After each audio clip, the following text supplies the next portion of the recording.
মান সাল্লা আলাইয়া ওয়াহিদাতান সাল্লাল্লাহু আলাইহি আশরা, যে ব্যক্তি আল্লাহর নবীর উপরে একবার দরুদ পড়বে আল্লাহ তার উপরে 10 বার রহমত বর্ষণ করবে।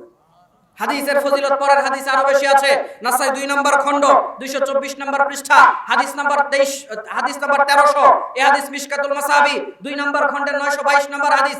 আল্লাহর নবী এবার বাড়িয়ে বলছেন যে আমার উপরে একবার দরুদ পড়বে আল্লাহ তার উপরে 10 বার রহমত বর্ষণ করবেন, আল্লাহ তার 10টি গুনাহ ক্ষমা করে দিবেন, আল্লাহ তার 10টা মর্যাদাকে বাড়িয়ে দিবেন। আওয়াজ করে বলেন না সুবহানাল্লাহ। আমার ভাইরা আরেকবার বলেন না সাল্লাল্লাহু আলাইহি ওয়াসাল্লাম। আপনারা বলতে পারেন হুজুর বক্তব্যে উঠে কি আপনারা সরাসরি ওয়াজ শুরু করে দিতে পারেন না? আল্লাহর প্রশংসা, নবীর উপরে দরুদ, 5 মিনিট এদিক সেদিক এলোমেলো করার কি দরকার? একবারে কি ওয়াজে যাওয়া যায় না? কি আপনাদের মনে এই প্রশ্ন আসে? এই যে প্রত্যেকটা আলোচক বসে আগে আল্লাহর প্রশংসা করবে, আল্লাহর নবীর উপরে দরুদ পড়বে, যদি না পড়ে 5 মিনিট ওয়াজ করে নিয়ে হলেও পাবলিকের কাছ থেকে পড়িয়ে নিবে, এর কি কোনো দরকার আছে? আপনাদের কি মনে হয়? শুধু দরকার নয়, যদি এটুক না করা হয় অভিশাপ সবার জন্য, অভিশাপের মাহফিল সবার জন্য অভিশাপের কারণ হবে। ইমামে তিরমিজির একটি কিতাব রয়েছে সুনানুত তিরমিজি, যেটাকে আমরা তিরমিজি শরীফ নামে চিনি, যদিও তিরমিজি শরীফ একটা নাম নয়, সুনানুত তিরমিজি বললে ভালো হয় বা জামিউত তিরমিজি বললে ভালো হয়। তো ইমামে তিরমিজি তার একটি এই কিতাবের একটি অধ্যায় রয়েছে কিতাবুদ দাওয়া, দোয়া সমূহ অধ্যায় নামে একটি অধ্যায় নিয়ে এসেছেন। এখানে 3380 নম্বরে তিনি একটি হাদিস নিয়ে এসেছেন। আল্লাহর নবী বলছেন মা জালাসা কওমুন মাজলিসান লাম ইয়াযকুরুল্লাহ ফীহি ওয়া লাম ইউসাল্লু আলা নাবিয়্যিহিম ইল্লা কানা আলাইহিম তিরাতান ফা ইন শাআ আযাবাহুম ওয়া ইন শাআ গফারা লাহুম। আল্লাহর নবী বলছেন দুনিয়ার মানুষরা একটা জনসমাগমের আয়োজন করলো, একটা মাহফিলের আয়োজন করলো, একটা বক্তব্যের স্টেজ রেডি করলো। ওই বক্তব্য দেওয়ার পূর্বে তারা আল্লাহর উপরে প্রশংসা করে নাই, রাসূলের উপরে দরুদ পড়ে নাই, ইল্লা কানা আলাইহিম তিরাতান, তাদের সকলের জন্য ওই প্রোগ্রামটা ক্ষতির কারণ হয়ে দাঁড়াবে। ফা ইন শাআ আযাবাহুম, আল্লাহ চাইলে তাদের শাস্তি দিতে পারে, ওয়া ইন শাআ গফারা লাহুম, আল্লাহ চাইলে তাদের মাফও করতে পারে। তাহলে এখন বলেন এইরকম মজলিস কায়েম করে আল্লাহর প্রশংসা, রাসূলের উপরে দরুদ পড়ার দরকার আছে না নাই? আপনার মুখ থেকে দরুদ বের হয় না।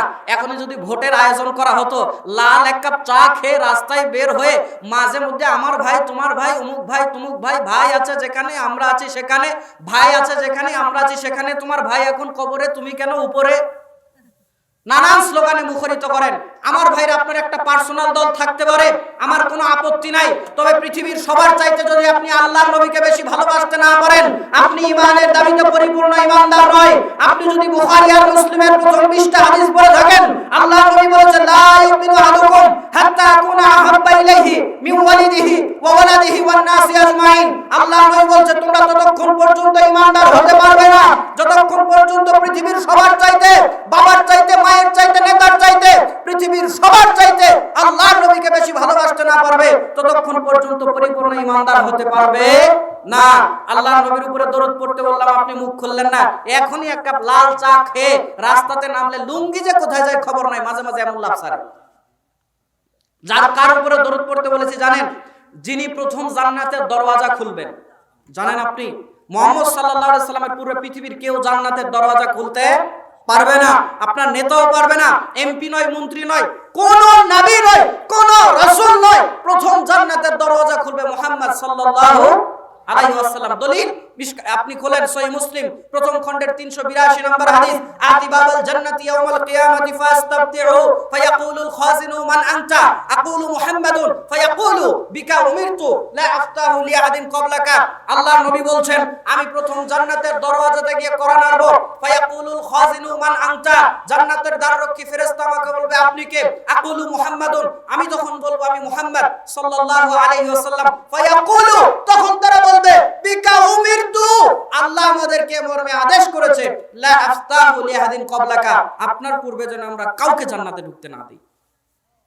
তার উপরে দরুদ পড়তে বলেছি, আপনার মুখ বন্ধ ছিল, একটু সুন্দর করে পড়েন না সাল্লাল্লাহু আলাইহি ওয়াসাল্লাম।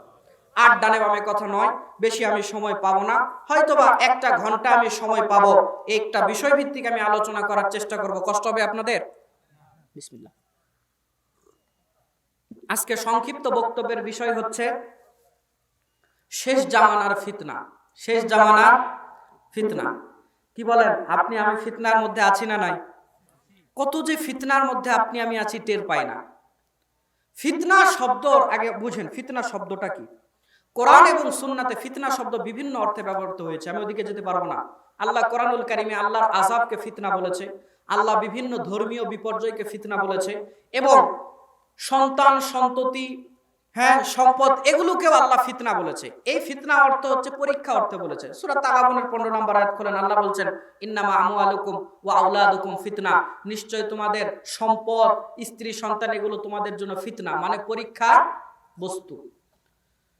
তো আমি আজকে যে ফিতনার দিক নিয়ে আলোচনা করব তা হচ্ছে শেষ জামানাতে কিছু বিষয় আছে যেই বিষয়গুলো, যেই ব্যাপারগুলো আল্লাহর দিক থেকে আপনাকে ফিরায় রাখবে, আল্লাহ রাব্বুল আলামিনের দিকে আপনাকে যেতে দিবে না, আল্লাহর দিক থেকে ফিরিয়ে রাখবে, আপনি যেতে চাইবেন কিন্তু পারবেন না। এই ব্যাপারগুলো কি কি আমি মোটামুটি একটা ধারণা দিয়ে এগুলো থেকে কেমন করে বাঁচবেন তার উপরে কিছু কথা বলে আলোচনা শেষ করার চেষ্টা করব ইনশাআল্লাহ। তাহলে কোরআনে আমরা পেলাম আল্লাহ পরীক্ষা অর্থেও ফিতনা দিয়েছেন। তো হাদিস থেকে একটা দলিল দেই, আল্লাহ নবীও ফিতনাকে পরীক্ষা অর্থে ব্যবহার করেছেন। একটা হাদিস ইবনু মাজাহ 3 নম্বর খণ্ড 3600 নম্বর হাদিস, ইবনু মাজাহ, রাসূলুল্লাহ সাল্লাল্লাহু আলাইহি ওয়াসাল্লামের সাহাবী সাওবান রাদিয়াল্লাহু তাআলা আনহু তিনি বলছেন রাআইতু রাসূলুল্লাহ সাল্লাল্লাহু আলাইহি ওয়াসাল্লাম ফায়াকতুবু। আপনাদের কি কষ্ট হচ্ছে? কথা কি আমার বুঝতে পারছেন না? মনে হয় কষ্ট পাচ্ছেন আপনারা।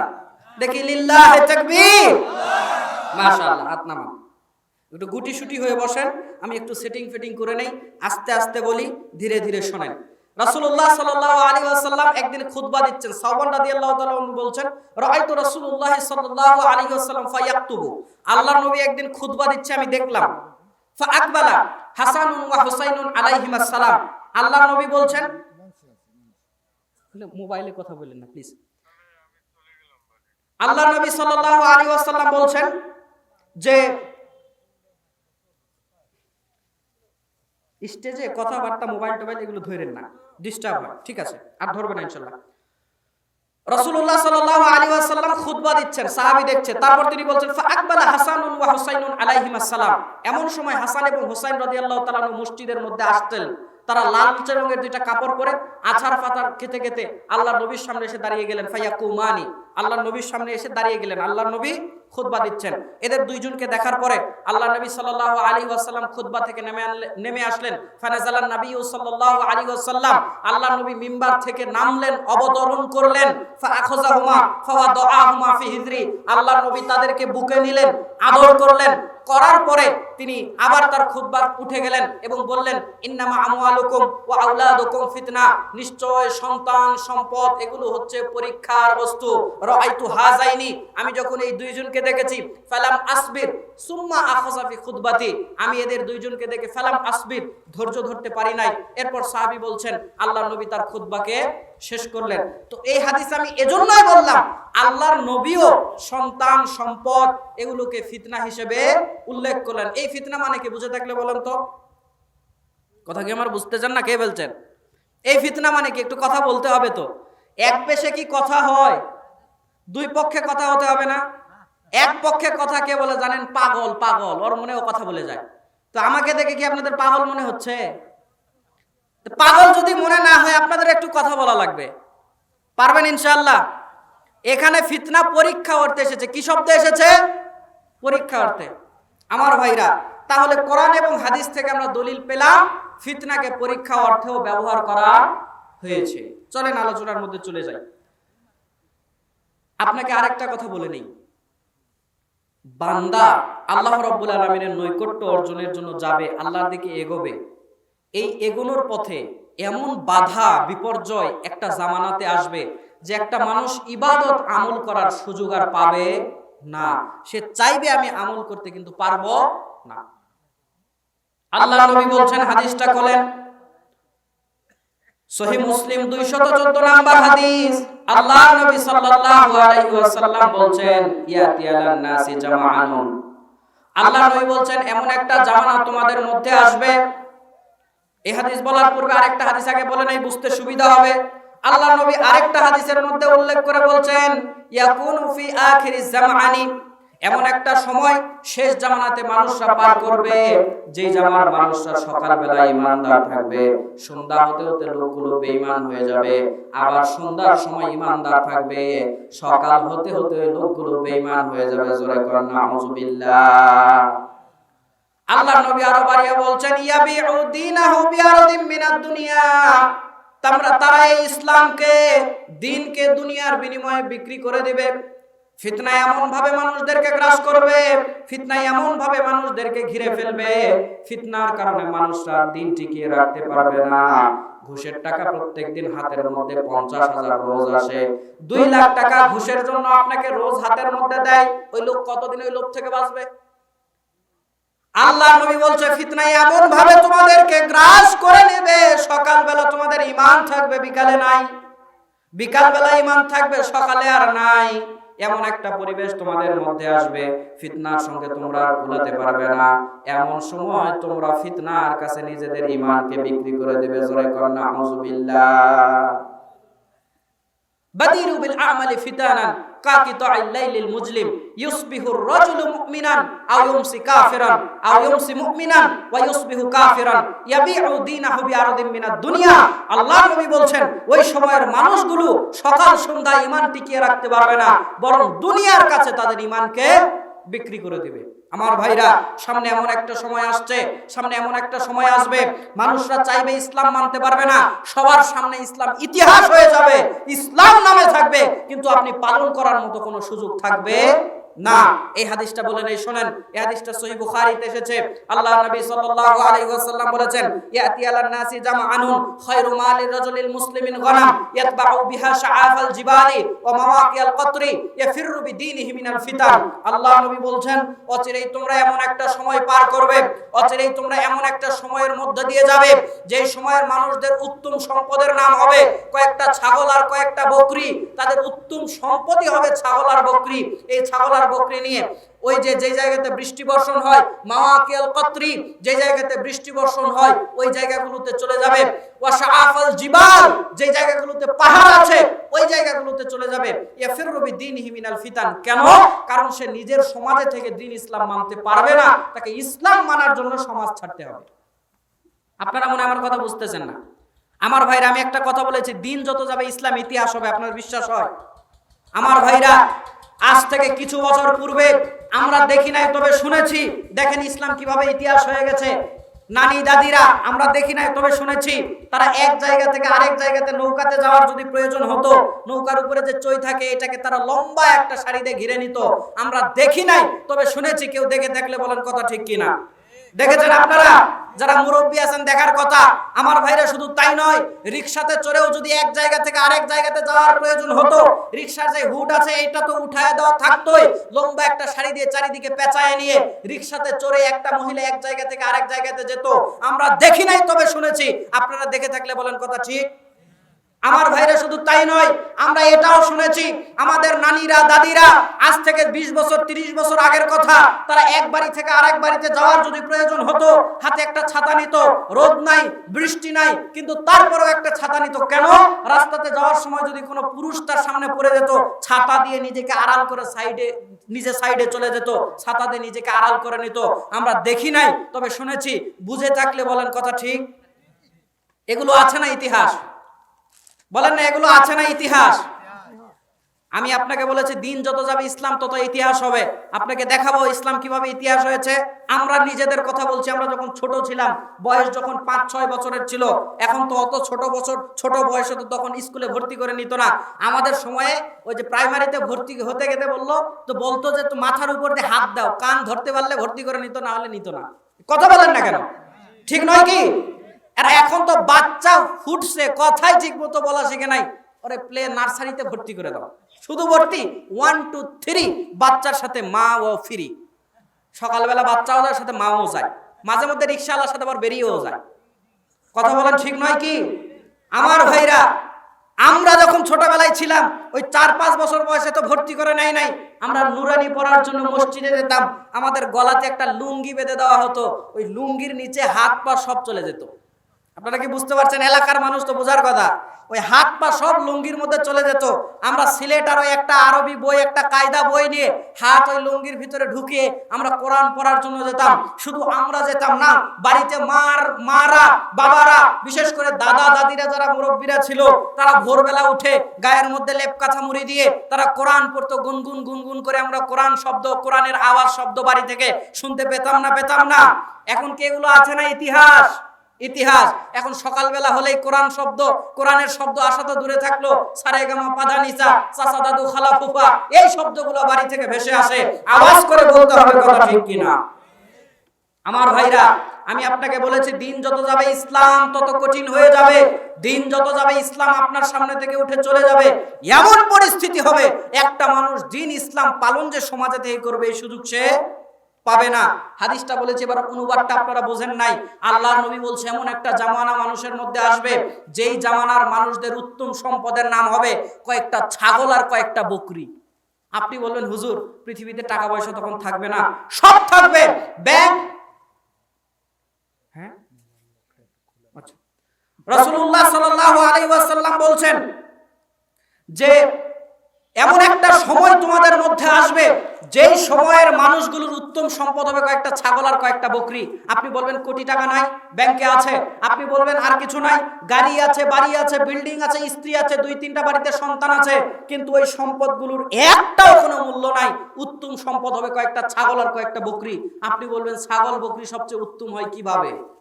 শোনেন, এমন একটা সময় আসবে, আপনি চাইবেন সমাজে থেকে ইসলাম মানতে পারবেন না। আপনাদের কি বিশ্বাস হয়? আপনাকে উদাহরণ দিয়ে বুঝতে সুবিধা হবে। রাসূলুল্লাহ সাল্লাল্লাহু আলাইহি ওয়াসাল্লামের কাছে এক যুবক সাহাবী গিয়ে বলছে, আল্লাহ নবী, আন-নাজরিল ফুজা, হঠাৎ চক্ষু পড়ার ব্যাপারে আপনি আমাকে কি আদেশ করছেন বলেন। আল্লাহ নবীকে বলছেন, আল্লাহ নবী, হঠাৎ চক্ষু পড়ার ব্যাপারে আমাকে কি আদেশ করছেন বলেন। আল্লাহ নবী বললেন, ফা আমারনি, আল্লাহ নবী তাকে আদেশ করলেন, আন আসরিফা বাসারি, তুমি তোমার দৃষ্টিকে সংযত করবে। তার মানে বেগানা মহিলা দেখলে দৃষ্টি, কথা বলে না কেন, দৃষ্টি সংযত করতে হয়। তো তাহলে এই হাদিস নিয়ে আর এই আমল নিয়ে আপনি এই পুনটের এক বিয়ে বাড়িতে যান, মানে মহিলা দেখলে এই চোখ কি করা লাগবে, নিচা করা লাগবে। তো বিয়ে বাড়িতে ওরা তো আসেই দেখানোর জন্য, সেই দিন নানান কায়দায় লিপস্টিক দিয়ে চোখে মুখে নানান কিছু মেখে ঠোঁট লাল করে নানান সাজে সেজে এসে আপনার সামনে এখন দাঁড়িয়ে থাকবে। এইদিকে 2টা আছে, ভাবলেন না বেগানা মহিলার দিকে তো তাকানো যাবে না, বেপরদা, চোখ নিচা করলেন। এইদিকে তাকালেন, আরো 2টা, সামনে তাকালেন আরো 4টা, পিছনে তাকালেন আরো কয়েকটা, মনে করলেন কোনো দিকেই তাকাবো না, উপরে তাকাবো, 2 তলাতে ওখানেও 3-4টা। কতক্ষণ নিচে চোখ দিয়ে থাকবেন? ও চোখ দিয়ে নিচে থাকতে থাকতে কখন যে ঘাটির বালতিতে পড়ে যাবেন তার ঠিক নেই।